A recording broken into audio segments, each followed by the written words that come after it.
মই নিয়াৰ গণেশ আৰু পোনপ্ৰথমে শুভেচ্ছা জ্ঞাপন কৰিছোঁ। তোমালৈ থাকিল দেই শুভেচ্ছা। ধন্যবাদ উত্তম ধন্যবাদ। ইংৰাজী নৱবৰ্ষৰ শুভেচ্ছা জ্ঞাপন কৰিছোঁ আৰু লগতে আছোঁ মই মহাদেৱ দেখাই দিয়ক আপুনি। মহাদেৱ শাল পৰিপূৰক স্বাস্থ্য কেন্দ্ৰ, বৰ্তমান আয়ুষ্মান আৰোগ্য মন্দিৰ হা। আমাৰ ৰাইজৰ দিনটো শুভ যাওক বুলি মই জুবিনদাৰ গীত এটি মানে গুণগুণাই দিব ওলাইছোঁ। সদায় একদম ধুনীয়াকৈ জিলিকি থাকক পপীয়া তৰা হয় গাইছোঁ।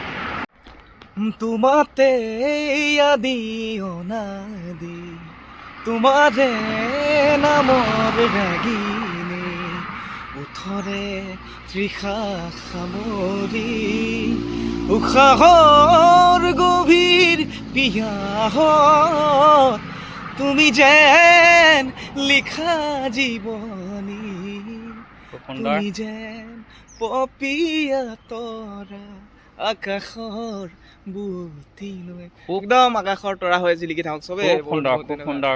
গণেশ মোৰ একদম সুন্দৰ বন্ধু, ভাতৃপ্ৰতিম বন্ধু। আপোনালোক সকলোকে আমাৰ দুটাৰ তৰফৰ পৰা শুভ নৱবৰ্ষ শুভেচ্ছা জ্ঞাপন কৰিলোঁ দেই সকলো ৰাইজলৈ।